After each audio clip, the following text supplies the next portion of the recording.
मनो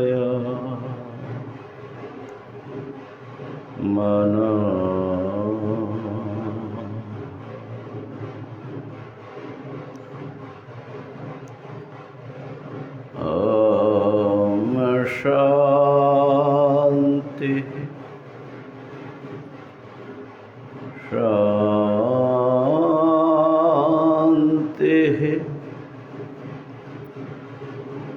शान्ति।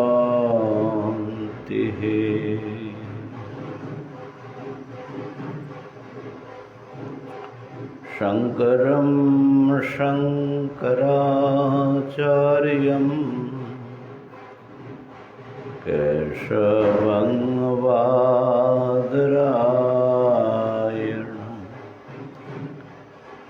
सूत्रभाष्य कृतौ वन्दे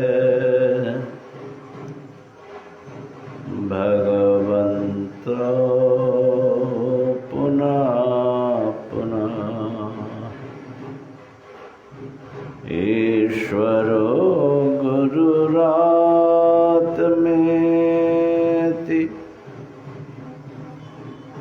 मूर्तिभेदविभागिने व्योमवद्व्याप्तदेहाय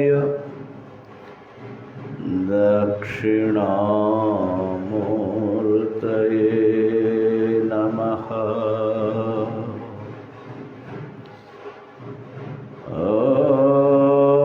ॐ शान्तिः शान्तिः शान्तिः।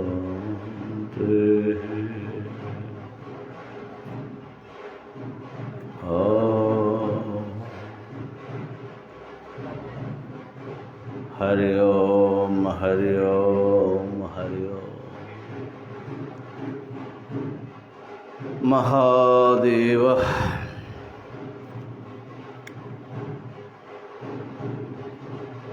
414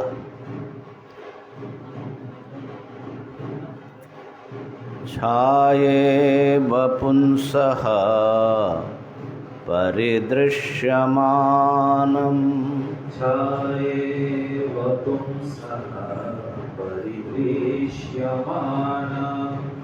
आभासरूपेण फलानुभूत्या आभासरूपेण फलानुभूत्या शरीरमाराच्छवन्निरस्तम् शरीरमाराच्छवन्निरस्तम् पुनर्न सन्धत्ते इदं महात्मा पुनर्न सन्धत्त इदं महात्मा छायेव पुंसः परिदृश्यमानम् आभासरूपेण फलानुभूत्या शरीरमाराच्छवन्निरस्तम् पुनर्न सन्धातमिदं महात्मा।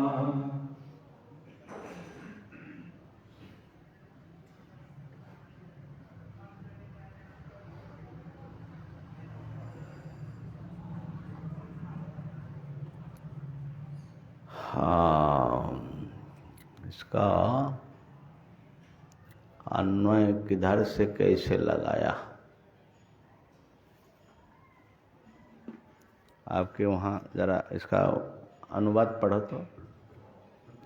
मनुष्य की छाया के समान केवल आभास रूप से दिखलाई देने वाले इस शरीर का इसके फल का विचार करके शब्द के समान एक बार कर देने पर महात्मागण इसे फिर स्वीकार नहीं करते। फलानुभूतिता को लेकर के ही समस्या है, किधर से कैसे लगाया जाए। चलो ठीक है, लगाते हैं। छायेव पुंसः परिदृश्यमानम, ये शरीरम का विशेषण है। इदम शरीरम, ये जो शरीर हैं, ये परिदृश्यमानम माने दृश्यमान अनुभूयमान, ये जो शरीर हैं ये पुंसः छाया इव, ये मनुष्य के, पुरुष के छाया के समान है ये शरीर। छाया के समान कैसे हैं? कहीं भी जाओ आपकी छाया लगी रहेगी कि नहीं आपके साथ में? कहीं भी जाइए आपका शरीर भी लगा रहेगा कि नहीं? तो इसलिए इस शरीर को छाया जैसा बताया। छाया हमेशा आपके साथ लगी रहती है। और ये शरीर भी, आप तो शरीर नहीं है ना, इतना दिन के चर्चा से तो हो गया, लेकिन आप शरीर नहीं है तो शरीर को एक तरफ रख दो, आप घूमे आओ, जाओ।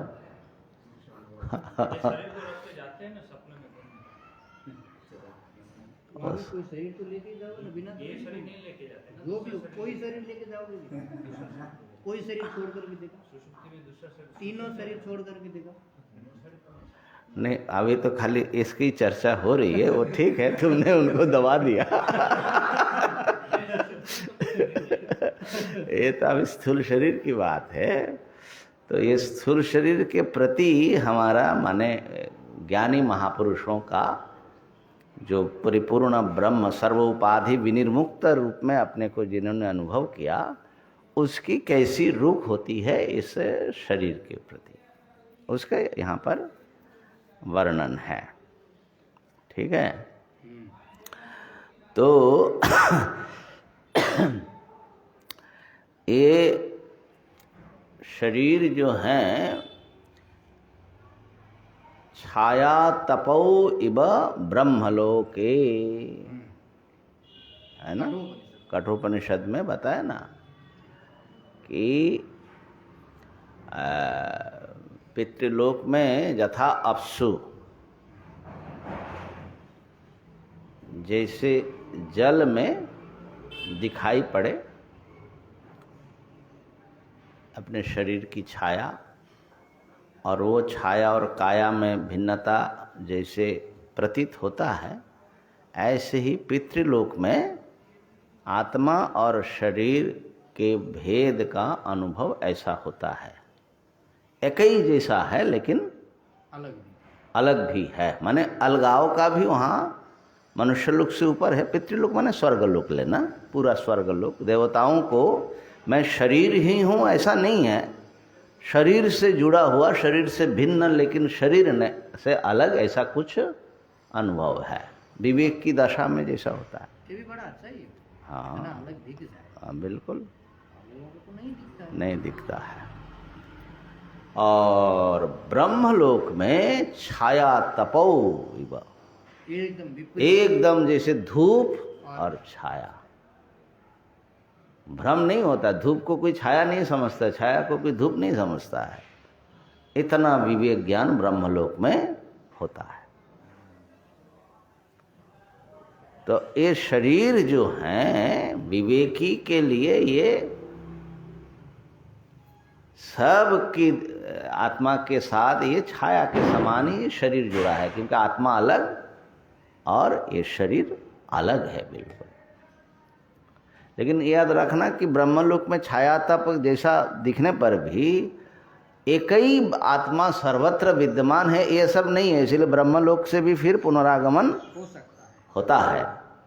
हाँ, जिन्होंने वहाँ पर साक्षात्कार कर लिया, ठीक है ना, माने अद्वैत आत्मबोध नहीं है ब्रह्मलोक में, लेकिन फिर भी विविक्त आत्मबोध है। माने भेद, आत्मा शरीर से बिल्कुल अलग चीज़ है, वो एकदम चैतन्यमय चमक रहा है।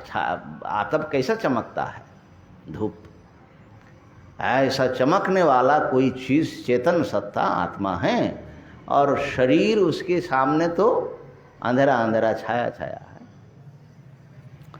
तो इदं परिदृश्यमानं शरीरं पुंसः छाया इव परिदृश्यमानं, छाया इव परिदृश्यमानम, ऐसा लगाना। छाया के समान ये जो परिदृश्यमान शरीर है,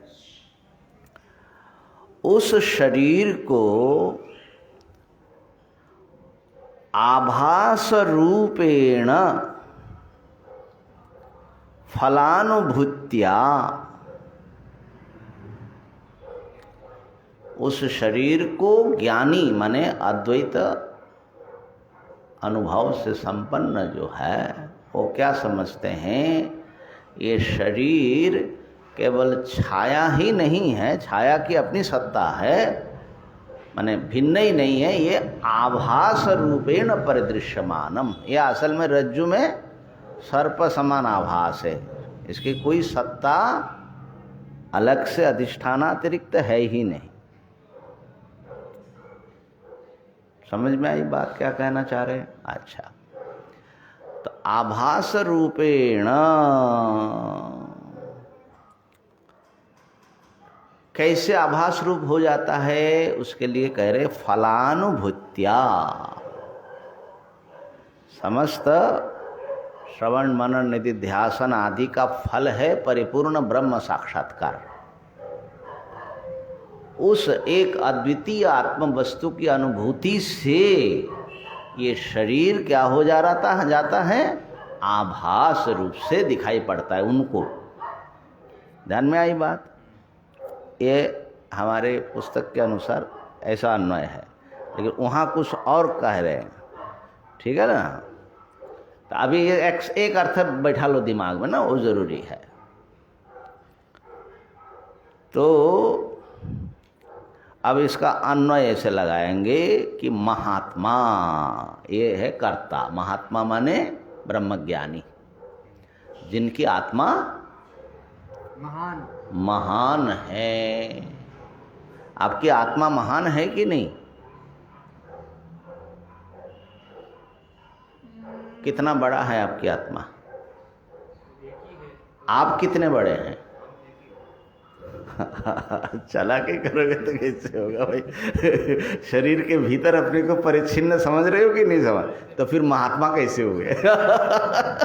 जो अपने को सीमित समझ रहा है तो उसकी आत्मा महान नहीं है, वो छोटी आत्मा वाले है। तो हम सब लोग छोटी आत्मा वाले हैं, माने हमारे अनुभव की दृष्टि से वस्तु स्थिति तो एक ही आत्मा है, इसलिए प्रश्न बनता नहीं है। लेकिन जो महात्मा है, माने जिनकी आत्मा एक अद्वितीय, सबकी आत्मा उनकी आत्मा हो गई, इसलिए स महात्मा। कौन है महात्मा? वासुदेव सर्वम इति स महात्मा। वासुदेव परमात्मा ही सब कुछ है, दूसरा कोई वस्तु है ही नहीं, ऐसा जो अनुभव करता है वो भगवान बोल रहे वो है महात्मा। असली महात्मा शब्द का ही अर्थ है। महात्मा बनना क्यों भाई? ऐसा तो गेरुआ वेरुआ पहन लिया तो अच्छा हो गया, महात्मा लोग बोलते भी है। अरे उस दिन हम याद कर रहे थे, तुम्हारी जो है वो तुम जो है चौपाई ना दोहा सुनाते हो कि सन्यासी बनने से 3 लाभ है, क्या मुड़मुड़ाया उसे खाज मीठा, वो क्या सुनाते हो? हाँ वो सूरा सुनाओ बाबा। माइक दे दो, माइक दे दो, वो भूल जाता हूँ ना मैं। मूड मुड़ाए 3 गुण, हाँ, सर की मिट गई खाज, हाँ, खाने को लड्डू मिले, हाँ, लोग कहे महाराज। ये अरे वाह, लोग कहे महाराज। तो सम्मान भी मिलता है भाई, और खाने को भी बढ़िया मिलता है, और सर का खाज तो मिट ही गया। तो खैर, लेकिन महात्मा बनना कठिन है भाई।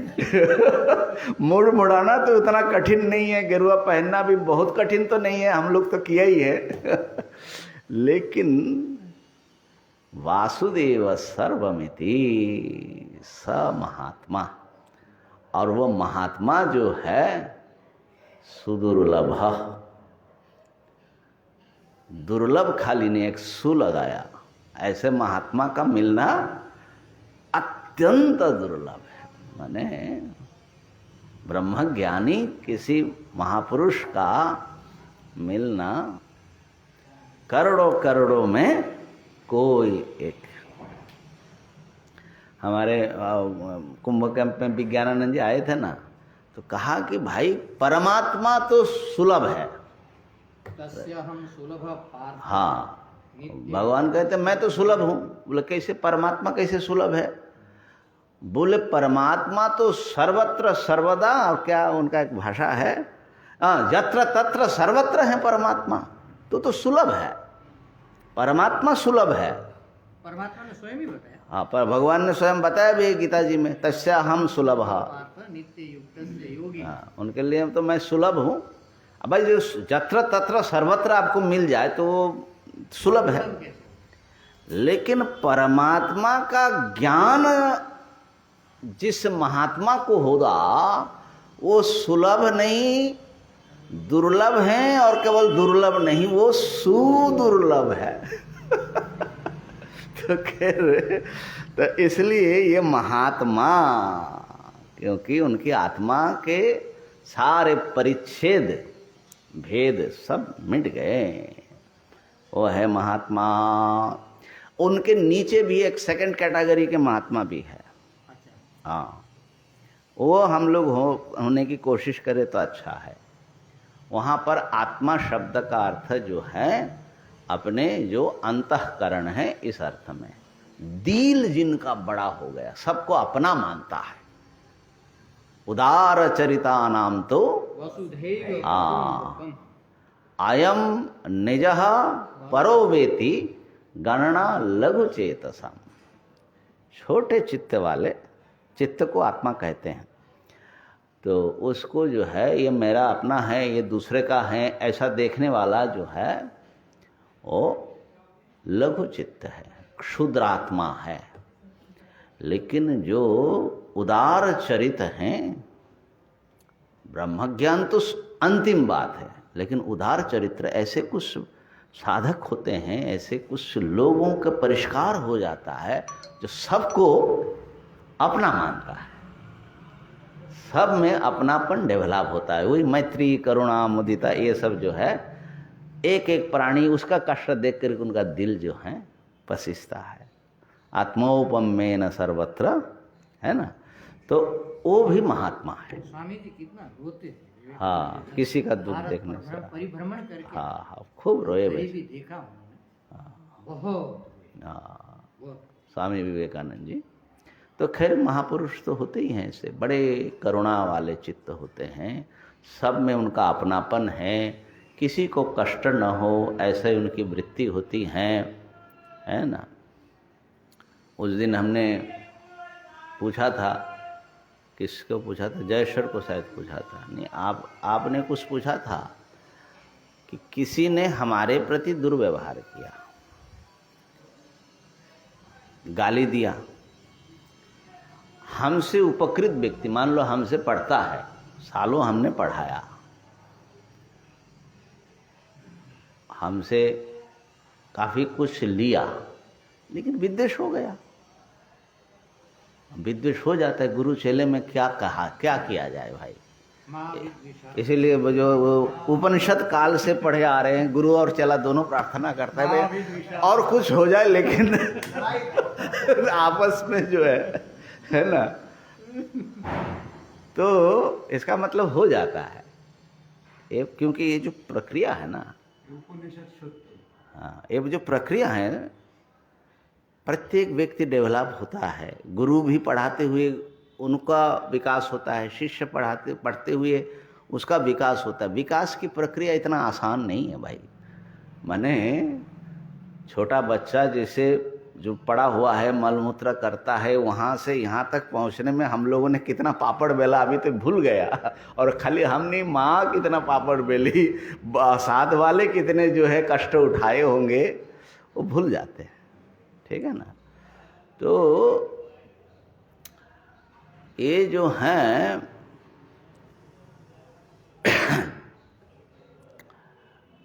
गुरु शिष्य में इसलिए स्वाभाविक रूप से जो है, क्योंकि एक साथ में रहना पड़ता है। बाहर से जो आकर के जाते उनके साथ उतना नहीं होता, लेकिन जो 24 घंटा अगर सिर पर गुरु खड़ा बैठा हो अब कितना रेस्पेक्ट रखोगे, है ना। समस्या आती है। अब जैसे बाहर से जो आते हैं, हमको देखा तो आप लोग कुर्सी पर खड़े हो गए, लेकिन अब दिन रात जब यही है तो कितने बार कुर्सी से खड़े होंगे। मैंने मैं प्रैक्टिकल बात बता रहा हूँ तो हमारा तो घुटना ही 20 साल में जो घिस जाएगा, उठ के बैठ। तगड़ा गुरु मिलता तो घिसा देते बाबा।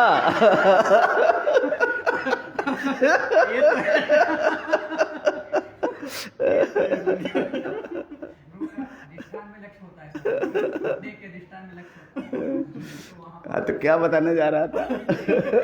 जो आते हैं हाँ, आपके प्रश्न का माने कोई दुर्व्यवहार किया तो उसके साथ में हमको कैसा बर्ताव करना चाहिए, है ना। ये ऐसे जिसके साथ हमारा कोई बुरा, किसी ने हमारे से बुरा नहीं किया तो जल्दी हम उनके, हमारा कोई स्वार्थ बीच में ना आ जाए तो हम किसी को, ज़्यादातर सामान्य व्यक्ति की बात कर रहा हूँ, कोई एकदम गिरा हुआ है तो उसकी बात जाने दो, छेड़ते नहीं हैं। लेकिन किसी ने हमको कुछ किया, मन में वो गांठ बन जाती है, फिर हम सहज नहीं हो पाते उसके साथ में,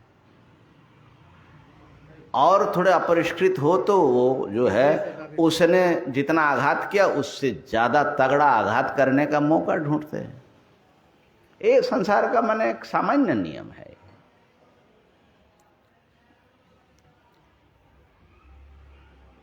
तो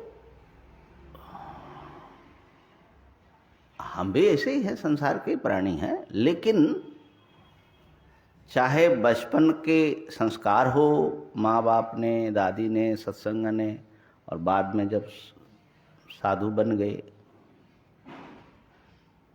तो कुछ ऐसा संस्कार वो है कि जब हम उसके साथ उसके जैसा माने षठ्यम करने जाते हैं तो कोई रोक लेता है। क्यों, कौन रोकता है कि इसने तो किया, उसने तो गलत किया तो तुम भी गलत करोगे, करने नहीं देता भाई। चाहते तो हैं कि हम भी 2 गाली सुना दे उसको, लेकिन कोई एक चीज जो है, चाहे उसको आप विवेक कह लीजिए, चाहे धर्मबोध कह लीजिए, तो प्रश्न इनका था कि आप कैसे माने वो प्रतिक्रिया देते हैं उनका। तो हमने यही देखा कि किसी ने हमारे साथ अधर्म किया, ठीक नहीं किया, माने शास्त्र या नैतिकता के मर्यादा से वो उसका वो व्यवहार गलत था, उसने असाधु व्यवहार किया, उसने दुष्टता की, उसने पाप किया, तो हम भी क्या पाप करें? उसने किया तो हम भी करें। तो हमारे लिए तो यही विचारणीय है कि हमको इस व्यक्ति के प्रति क्या करना चाहिए, माने धर्म सम्मत क्या है, जो धर्म सम्मत हो, न्याय सम्मत हो, जो सत्य हो और जो सबका हित करने वाला हो, उसका भी हित हो, अपना भी हित की रक्षा हो, वो करना चाहिए।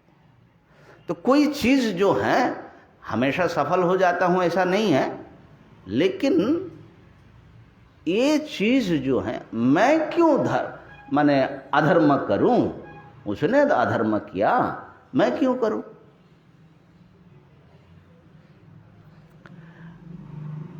बंकिम चंद्र का एक बड़ा प्रसिद्ध उपन्यास रहा कपाल कुंडला। हाँ, तो कपाल कुंडला में लोग गंगा सागर जाते हैं तीर्थ करने के लिए, तो उस जमाने में बंगाल से भी वहाँ गंगा सागर पहुँचना माने वो लोग सब अपना गठरी बांध करके ऐसे ही जाते थे कि फिर वापस नहीं आएंगे, आ गए तो आ गए। और उस जमाने में सब नाव वाव ऐसा था कि माने जब वो समुद्र की ओर भाटी होती है तब नाव जाता है समुद्र ये उसकी ओर, और जब ज्वार आता है तो वो खोल के पहले तैयार रहता है, उनका हिसाब रहता है, फिर ज्वार से वो भीतर जहाँ पहुँचना है अपने गांव माने उसमें वहाँ पहुँचते हैं। ऐसा माने वो समुद्र के पास है ना, वहाँ तो डेली का काम है वो, तो नाव वालों का बड़ा। और जब ज्वार आता है तो बहुत उसका वेग होता है वहाँ। तो अब जब भाटी चल रही है, उनका संगम उंगम स्नान वान हो गया, सब वापस जाना है, तो उसके लिए ज्वार के लिए इंतजार करे, तो सब उतर करके उस बेला भूमि पर रसोई बनाते हैं, ये करते जो माने करना है। अब सब तो है लेकिन लकड़ी नहीं मिली ऐसी जगह पर। वो तो एक नवयुवा था, उसका नाम था नव कुमार, असल में जो कपाल कुंडला के पति बनने वाले हैं, नव कुमार। अब कोई माने लकड़ी का तो सब भूखे रहेंगे, अब कितने देर रहेंगे, बच्चे भी है। तो नव कुमार ने कहा मैं जाऊंगा, कोई हमारे साथ चले। अब सब मना कर दिया क्योंकि जंगल में बाघ होता है, बंगाल सुंदरवन का बाघ तो प्रसिद्ध है। तो कोई साथ नहीं दिया, अकेला वो बेचारा गया लकड़ी। लेकिन लकड़ी जो है निकट में मिली नहीं, थोड़ा दूर जाना पड़ा। तब तक जो है ज्वार आ गया। अब किसी तरह उठो करके हड़बड़ी में सब नाव पर बैठ गए। बोले अब नव कुमार, किसी ने कहा नव कुमार तो आया नहीं है, उसके लिए रुकना चाहिए। अब सबका मन है कि भाई एक व्यक्ति के लिए इतने लोग कैसे रुके, ठीक है। तो अब जो प्रश्न भी उठाया उसका भी मन है कि रुकने से तो कितने घंटा जाएगा कोई पता नहीं, फिर एक दिन पूरा लग सकता है। माने ये अगर ज्वार अगर चला गया तो किसी ने कहा कि अरे वो अभी जिंदा थोड़ा ही है, वो जो है उसको सियार ने खा लिया। सियार ने माने वो सीधा बाघ का नाम नहीं लेता, तो बाघ आ जाएगा ऐसा बोल। अरे अरे अरे बोलते बोलते आ गया भाई। ए जयसर, अरे अरे उसको उधर कहाँ भगा रहे हो?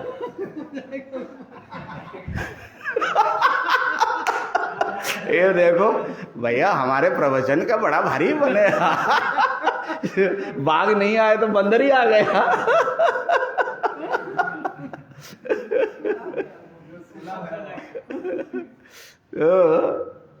बोले उसको खा लिया होगा। अब कोई कह रहा है कि भाई उसको खा करके उसका पेट नहीं भरा होगा तो हमारी तरफ माने वो उसको छोड़ के लोग आ एकदम माने वीरान स्थान पर जहाँ कोई जन्म बसती नहीं है और जंगल में है। नव कुमार को विसर्जन करके लोग चले गए। तो ये माने इसके आगे कथा और चलेगी। तो उसके अंतिम पंक्ति बंकिम चंद्र लिखते हैं कि पाठक जो है हमारे ये नव कुमार के साथ जो घटित हुआ इस सुन करके मन में ज़रूर ये ठान रहे होंगे कि किसी के लिए लकड़ी काटने जाना नहीं। है ना। कोई भी क्या धार्मिक व्यक्ति जो परोपकारी है, सेवा करने वाला है और सेवा करने के लिए वो उत्साही होगा ये पढ़ने के बाद। तो उत्तर देते हैं कि देखो ये चिरकाल जो स्वार्थी लोग हैं वो अपना स्वार्थ का काम करेगा और जो परोपकारी हैं वो कष्ट उठाएगा। और एक सेंटेंस बड़ा फेमस है बंगाल में, तुमी अधम बोलिया आमी उत्तम होइब ना केनो। तुम अधम हो इसलिए मैं उत्तम नहीं हो जाऊंगा। उत्तम क्यों नहीं बनूंगा? मैं भी अधम बना रहूं। तो बड़ी माने सुंदर नैतिकता का वहाँ सीखे माने हमारे धर्म की बात। तो देखिए संसार जैसा है ऐसा ही अगर आपको उनके साथ वैसे ही बने रहना है तो फिर बने रहो, संसारी होंगे। न तो साधक हो पाएंगे न मुक्त हो पाएंगे, ठीक है ना। और जिनको अपने परिष्कार करना है, अपने स्वार्थ, अपने अहंकार, अपना काम क्रोध लोभ, तो उनको तो वो तो धर्म का बाबा कितना भी कष्ट हो वो अधर्म नहीं करेगा, वो धर्म के रास्ते पर ही चलेगा। तो ऐसे जो व्यक्ति है मैं समझता हूँ कि उनको भी महात्मा एक दृष्टि से कहना चाहिए। माने जो सच्चे साधक है वो भी महात्मा है, लेकिन असली अर्थ महात्मा का तो यही है जो वासुदेव सर्वमिति। तो महात्मा यहाँ पर कर्ता पद है। तो महात्मा क्या करते हैं? महात्मा फलानुभूत्या, माने ब्रह्मज्ञानी व्यक्ति जब ब्रह्म साक्षात्कार कर लिया उसके द्वारा, उस अनुभव के बल से पुंसः छाया इव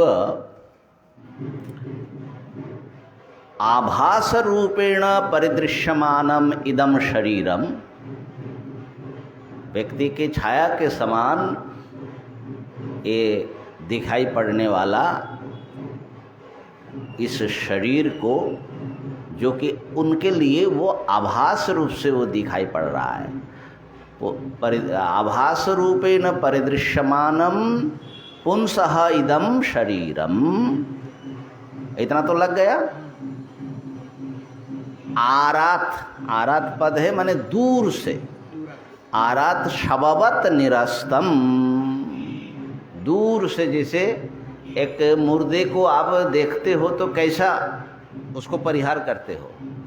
2 दिन गधे का डेड बॉडी पड़ा था तो वहाँ जाने से ही कैसा फीलिंग होता था, माने पड़ा क्यों है ऐसा, और इंसान का पड़ा हो तो और ज़्यादा। तो दूर से ही एक मुर्दे के मृत शरीर के समान उसको निरस्त करके, शववन निरस्त माने परित्यक्तम,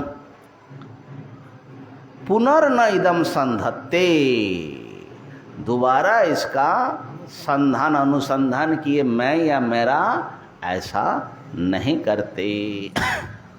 माने शरीर के साथ में उनका अलगाव जो है कितना कैसा होता है। एक तो इसकी कोई सत्ता ही नहीं है, और दूसरी बात है कि ये शव के समान जो है ये त्याज्य है ना। तो ऐसे जो है ये शरीर से उनका ऐसा संबंध हो जाता है। माने वो किस भूमि पर बैठ करके, अभी हमारे लिए माने सोचना भी थोड़ा मुश्किल है ना। तो यहाँ पर जो है कल मैंने शायद बताया था ना कि तज्जथा अहिर निर्लयनी, माने श्रुति का वचन नहीं बताया, जैसे सर्प का कैंचुली है ना, अहिर निर्लयनी जो सर्पत्वक है, मृता प्रत्यस्ता शयीत, त्याग किया हुआ और मरा हुआ वो सोया रहता है। सांप भूल करके भी उसको अपना नहीं मानता, या दूसरे भी व्यक्ति जो जानकार है उसको, जिसको ज्ञान है कि सांप की कैचुली है, उसको सांप नहीं मानता, मुर्दा पड़ा हुआ है ना। ऐसे ही एवमेव ये जो शरीर है ज्ञानी ऐसे ही सांप के कैचुली के समान, एक मुर्दे चीज के समान वो दूर से त्याग कर देते हैं, उसमें पुनः अहम मम बुद्धि नहीं करते। अच्छा, अब यहाँ पर इस शरीर को शववत भी बताया, छाया भी बताया, आभास रूप भी बताया, ठीक है ना। 3 शब्द का प्रयोग किया। तो शववत और छाया तो ठीक है, आभास माने मिथ्या, वो तो ज्ञान से ही होगा। अब इसमें जो है विज्ञानवादी में भी जो वो अपने ढंग से जिनका उनको ज्ञान हो गया, भ्रम टूट गया कि विज्ञान मात्र ही सत्य है, ये ज्ञान हो गया उनको। और वेदांतवादी को भी ब्रह्म ज्ञान हुआ, ये ज्ञान। अब दोनों के दृष्टिकोण को एक साथ में रख करके देखो किसको कैसा लग रहा है। विज्ञानवादी भी जानता है कि ये शरीर बिल्कुल आभासित है, ज्ञान से अतिरिक्त नहीं है, और ये जो है शववत त्याज्य है, सर्वम क्षणिकम दुखम इत्यादि, है ना। विज्ञानवादी के लिए भी ऐसा ही वृत्ति उसको बनाना है। हाँ, नहीं, खाली स्थूल शरीर का विचार कर रहा हूँ। विज्ञानवादी का तो स्थूल शरीर और विज्ञान, माने विज्ञान से अतिरिक्त तो कुछ है नहीं, ठीक है ना। ब्रह्मज्ञानी भी उसको मिथ्या समझ रहा है, दोनों मिथ्या समझ रहा है, दोनों ही इसको आभास रूप समझ रहा है। इसको सत्य समझना, वास्तविक समझना दोनों के लिए ही भ्रांति है। जैसे सो महाराज सुना रहे थे कि साम्य, लेकिन बहुत बड़ा अंतर दोनों के मिथ्यात्व दृष्टिकोण में है। विज्ञानवादी के लिए ये स्वप्न है, स्वप्न देखना, ठीक है। लेकिन ब्रह्मवादी के लिए कैसा होगा? क्या वो भी इसको स्वप्न जैसा ही समझेगा? आभास रूप तो समझ रहा है, क्या वो उसका दोनों का एक ही अनुभूति है, स्वप्न समान? अगर इसका फर्क समझ में आए तो बड़ा काम हो सकता है। सोहम, हाँ? अच्छा, क्या फर्क है? बिहारी जी को दिया, क्या फर्क है बताओ। गर्मी निकल जाएगी।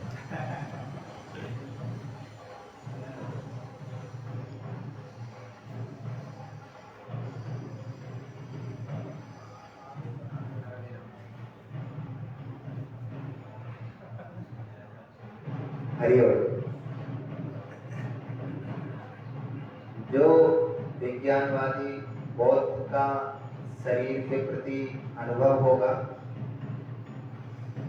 ये स्वप्नवत है, और एक वेदांती का, अद्वैत वेदांती का जो ये अनुभव होगा कि ये स्वप्नवत है, आभास मात्र है, विज्ञान मात्र है। दोनों में अंतर है। दोनों में अंतर यह है कि हमें स्वाप्निक जो पदार्थ देखते हैं, हम सभी को जो अनुभव होता है, तो स्वाप्निक पदार्थ देखने के बाद फिर जब हम बाहर आते हैं तो उससे कुछ बहुत हमारे जीवन में फर्क नहीं पड़ता। तो स्वप्न देखने मात्र से ही ये स्वप्नवत है, इससे बहुत ज्यादा ऐसा कुछ गहरा फर्क हमारे जीवन में नहीं आता। मैंने स्वप्न टूटने से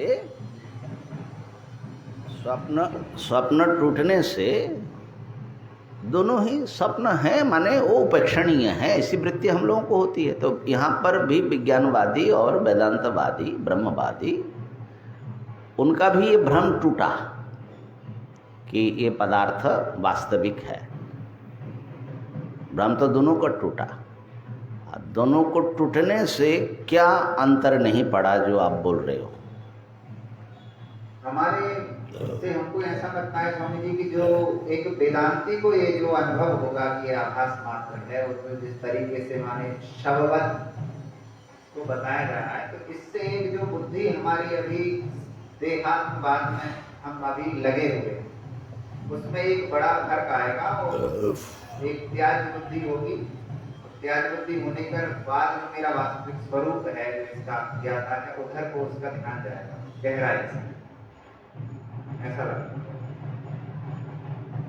वो तो विज्ञानवादी को भी जाएगा। अच्छा सोम बोलो। बड़ा फर्क तो यही है, हाँ अच्छा, पूरा निगेट करता है। नहीं दीजिए। हाँ, ब्रह्म विज्ञानवादी पूरा निगेट करता है उसको, लेकिन जो ब्रह्मवादी है उसमें ब्रह्म देखता है। निगेट क्या करता है?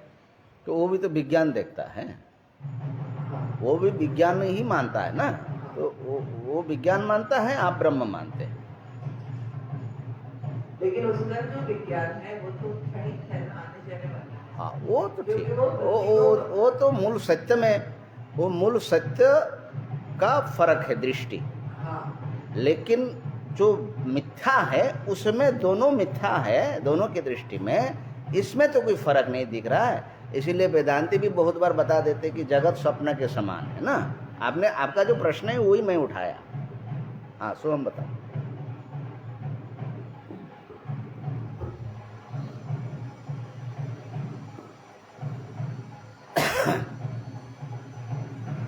विज्ञानवादी जब मिथ्यात्व का प्रतिपादन करता है या मिथ्या समझता है तो वो ये कहना चाहता है कि विज्ञान से जो अतिरिक्त देखना था या बाह्य देखना था वो अतिरिक्त देखना मिथ्या बना है। उसका वास्तविक स्वरूप तो क्षणिक विज्ञान स्वरूप है। और वेदांती जब मिथ्यात्व समझता है किसी पदार्थ का तो नाम और रूप का वो मिथ्यात्व समझता है।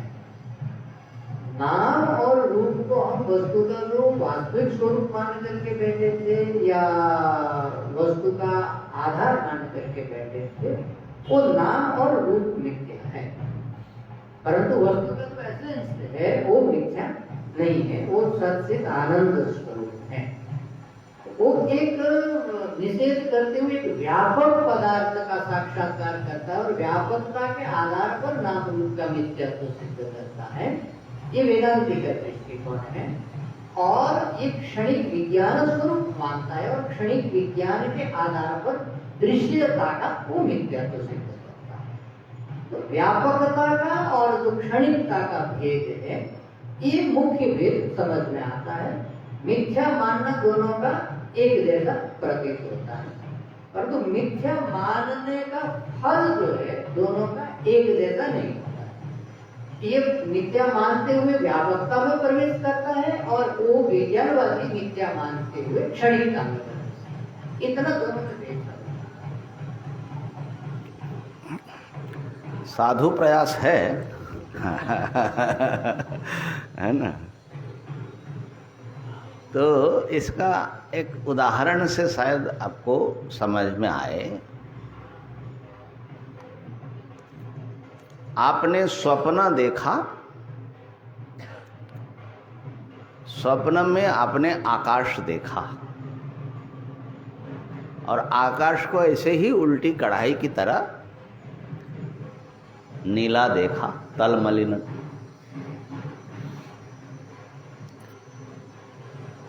तो विज्ञानवादी जब उसका भ्रम टूटेगा, जागृत का ये आकाश जो है उसका कैसा होगा, उसी स्वप्न का आकाश होगा।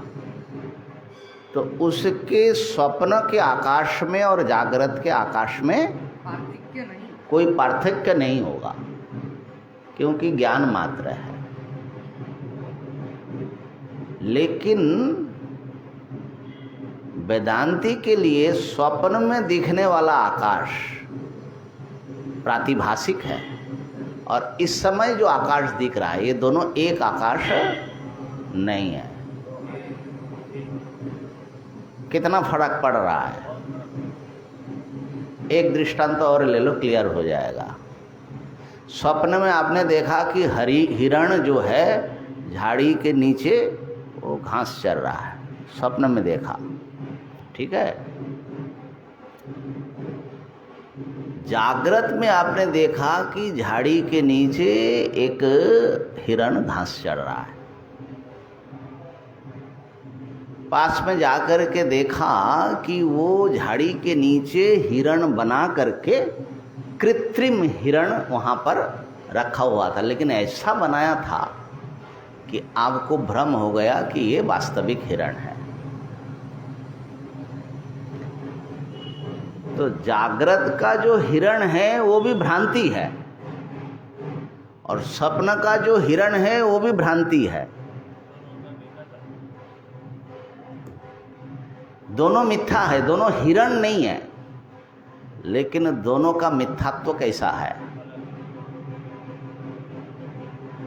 जागृत का वो हिरण सदृश वस्तु तो सत्य है,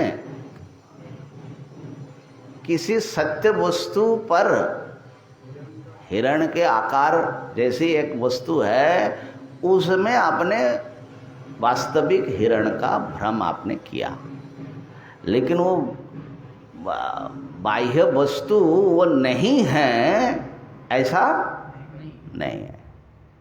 लेकिन स्वप्न का हिरण तो बाह्य वस्तु भी नहीं है। तो विज्ञानवादी के लिए बाह्य जगत नहीं है, विज्ञान मात्र है।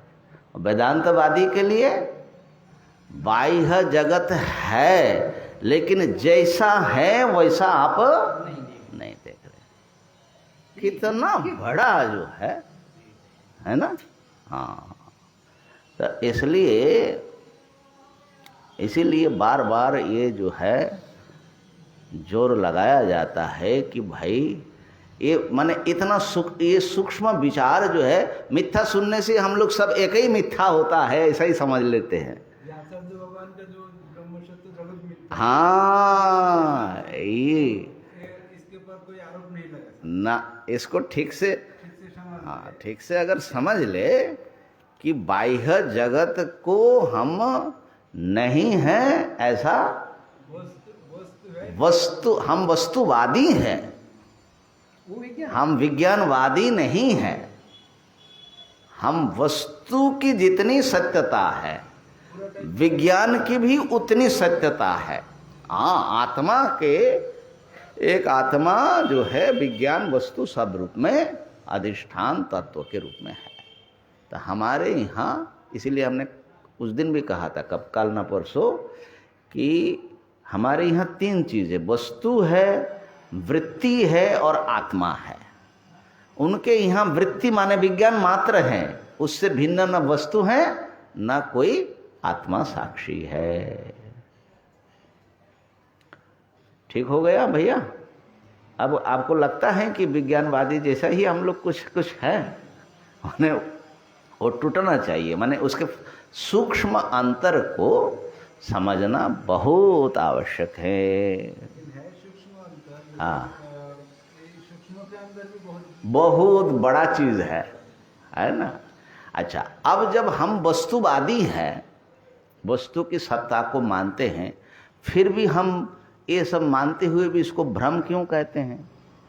जब वस्तु है विज्ञान से भिन्न, तो इसको भ्रम क्यों कहते हैं? तो ध्यान देना कि जो कुछ हम अनुभव, इंद्रियों से अनुभव कर रहे, जो कुछ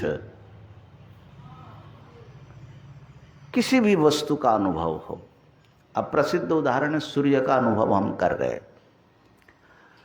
तो इस अनुभव के द्वारा सूर्य को हम जिस रूप में ग्रहण कर रहे, हमारा अनुभव का जो अनुभव में प्रतीयमान जो रूप है, परिदृश्यमानम, तो क्या जो सूर्य वास्तविक उसका जो स्वरूप है, उस वास्तविक सूर्य स्वरूप का संपूर्ण ज्ञान हम अपने आंखों से देख करके कर लिया क्या? सूर्य का पूरा ज्ञान हो गया हमको? आंखों से जो अनुभव किया, देख रहा हूँ सूर्योदय हुआ, बड़ा अच्छा शीत में जो है अच्छा लग रहा है, हाँ, नहीं जो भी है, लेकिन जो हमारा अनुभव हो रहा है सूर्य, क्या सूर्य का पूरा ज्ञान हुआ? नहीं हुआ। तो इसका अर्थ ये है कि हमारा जो ज्ञान है, जितना दिखा रहा है और जितना अज्ञात है हमारा, सूर्य का एक बहुत बड़ा हिस्सा जो है हमारे ज्ञान से बाहर है, अनुभव से बाहर है। ठीक है ना? तो हमने जो सूर्य को देखा, अगर सही भी देखा, मान लो ठीक देखा, तब भी पूरा नहीं देखा, तो हमारा जो ज्ञान है वो अपूर्ण ज्ञान है। पहली बात तो ये ध्यान देना। अपूर्ण क्यों है? तो इसका मतलब है कि बाकी हिस्सा जो है वो अज्ञात है, हमारे अनुभव के भीतर आ नहीं रहा है। इसी को हम लोग बोलते हैं अज्ञान ने ढक के रखा।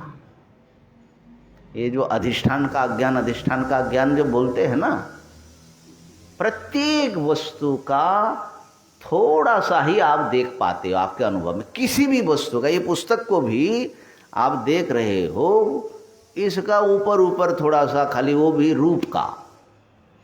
अब उसके हर एक मटेरियल नहीं ज्ञान हो सकता है, उसकी विशेषताएं सारी। तो ये भी छोटा छोटा नहीं है, ये भी ब्रह्म ही है। लेकिन आपके अनुभव कैसा है? जैसे हमने उस दिन कहा था कि समुद्र से एक चम्मच पानी उठाओ जितना है, किसी भी वस्तु का, ये जो जगत का हम अनुभव कर रहे हैं ना, ये जगत माने ब्रह्म की बात जाने दो, जगत का अस्तित्व अनंत है, उसका एक छोटा सा स्नैप क्लिक, बस उतना सा खाली है हमारे इंद्रियों के द्वारा, वो सभी इंद्रियों के द्वारा। ठीक है ना?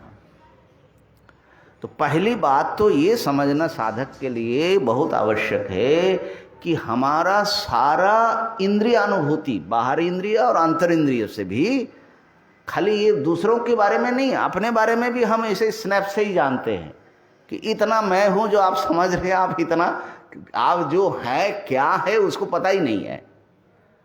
तो अज्ञान से बहुत बड़ा हिस्सा जो है ढका हुआ है, उसका एक छोटा सा हिस्सा देख रहे हैं।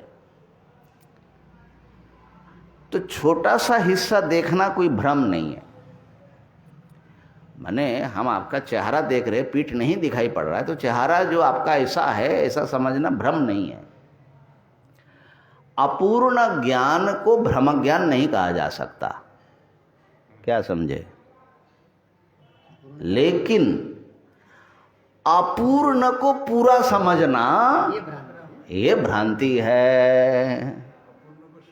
माने उतना ही सब कुछ है, ये जो समझना, उसके अपूर्णता को ना समझ पाना, और वो जितना हम देखते हैं वो तो कंप्लीट देख रहे वस्तु को, ये समझना, माने अपूर्ण को ही पूर्ण मान लेना, ये बहुत बड़े भ्रम हैं। तो एक तो इस भ्रम में हम पड़े हैं। दूसरा जो हमारा अपूर्ण ज्ञान है वो भी पूरा सच नहीं है, उसमें भी कुछ भ्रम, मिथ्या चीज घुसा हुआ है और भ्रम भी है। जैसे सूर्य को इतना छोटा देखा,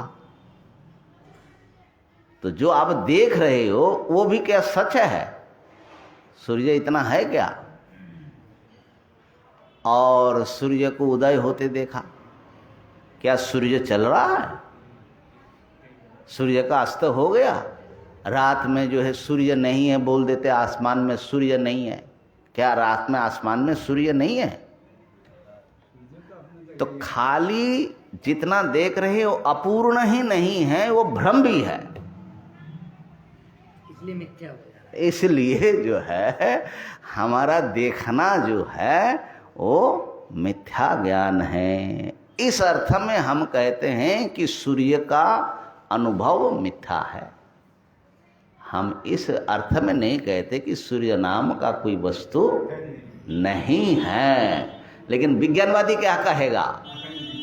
वो कहेगा कि जो तुम देख रहे हो ये तुम्हारा देखना ही है, सूर्य नाम का कोई वस्तु ही नहीं।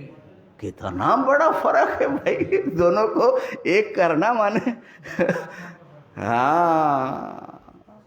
तो इसीलिए जब आगे से बताना कि जगत स्वप्न के समान है, जब उपदेश करोगे तो संभल करके करने का। भाई हम बताते तो हैं ये स्वप्न के समान है, लेकिन उसका मतलब जो वेदांती जो समझते हैं और विज्ञानवादी जो समझते हैं वो बिल्कुल अलग चीज़ है। ठीक है ना? तो इस हाँ हाँ माइक में बाबा, माइक में बोलो। हाँ माइक में थोड़ा बोलो। मुझे लग रहा है वेदांती को जो मायावादी बोलते हैं, हाँ। मुझे लग रहा है जो लोग बोलते हैं वही लोग अच्छा मायावादी है। वो माया वेदांती जिस अर्थ में वो कहते हैं मायावाद, उस अर्थ में वो माया नहीं समझते, वो माया का अपना अर्थ समझते कुछ नहीं है ना। माया का वो अपने अर्थ में समझते हैं, इसलिए बिना समझे बताते हैं। तो ये बात जो है स्पष्ट हो गया। एक श्लोक और पढ़ लो, बड़ा सुंदर श्लोक जो है, कैसे जो हैं ज्ञानी को अपने माने ब्रह्म स्वरूप की अनुभूति से शरीर आदि के प्रति कैसा उनके वृत्ति बनती है। सतत विमल बोधानंद रूपम समेत्य सतत विमल बोधानंद रूपम समेत्य त्यज जड़मल रूपोपाधि में तं सुदूरे त्यज जड़मल रूपोपाधि में तं सुदूरे अथ पुनरपि नैव स्मर्यतां वान्तवस्तु अथ पुनरपि नैष स्मर्यतां वान्तवस्तु स्मरण विषयभूतं कल्पते कुत्सनाय स्मरण विषयभूतं कल्पते कुत्सनाय सतत विमल बोधानंद रूपं समेत्य त्यज जड़मल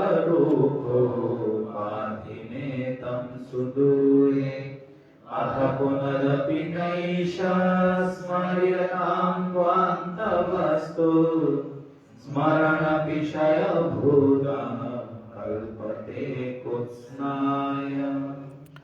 सतत विमल बोध और आनंद रूप है हमारा स्वरूप। सतत का अर्थ पीछे विचार किया, निरंतर अखंड और विमल बोध। चैतन्य में कोई राग देश कोई भी परिच्छेद नहीं है। ऐसे ज्ञान और आनंद स्वरूप वस्तु को समेत्य माने प्राप्त करके, हाँ सम्यक्तया माने उसको जानना कि मैं ऐसा हूँ, यही प्राप्ति है। फिर ये जो जड़ मल रूप उपाधिम एतम शरीरम, उसके ऊपर आभासित जड़ और मल से मल रूप ये जो उपाधि है, जिसने आत्मा को छोटा करके दिखाया था इतने दिन, उपाधिम एतम सुदूरे त्यज, दूर से त्याग कर दो। असल में तो त्याग तो ज्ञानी के लिए सहज है, माने हम लोगों को प्रेरित करने के लिए कि उनकी दृष्टि में सुदूरे त्यज, इसको जो है दूर से त्याग करो। अथ पुनरपि, और त्याग करके माने मैं शरीर नहीं हूँ, मैं ब्रह्म रूप हूँ। और फिर इसको स्मरण ही नहीं करना, नैव स्मर्यतम या नैष स्मर्यतम जैसा भी पाठ हो, इसको पुनः न एव स्मर्यतम, इसका स्मरण ही न करना।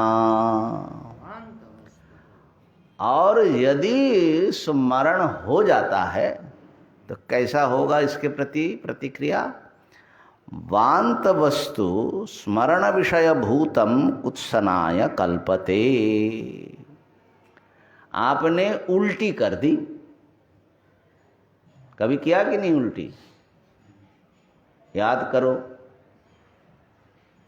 अच्छा लग रहा है कितने दिन पहले उल्टी किया होगा, लेकिन फिर भी अभी स्मरण करने में शरीर में कैसा लगता है तो कुत्सनाय कल्पते, आपने ही उल्टी। वांत माने बमी, उसी से बमी बांग्ला में बना वांत। तो वांत वस्तु स्मरण का विषय भी हो जाए, ऐसा ही प्रतिक्रिया होते, कुत्सनाय कल्पते।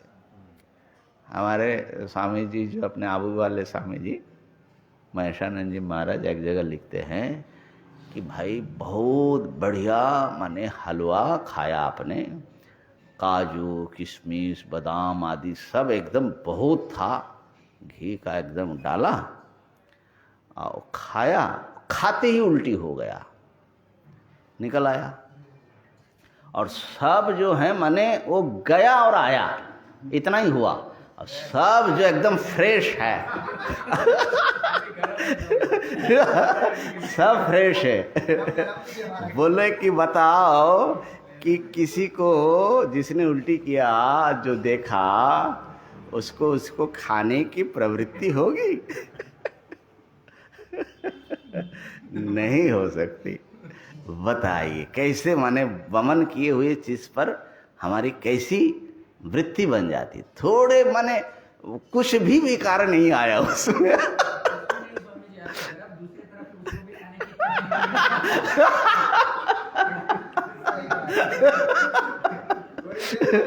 माने खाने की बात करो तो उल्टी हो जाएगा। और तो ऐसे ही बोलते हैं कि ये जो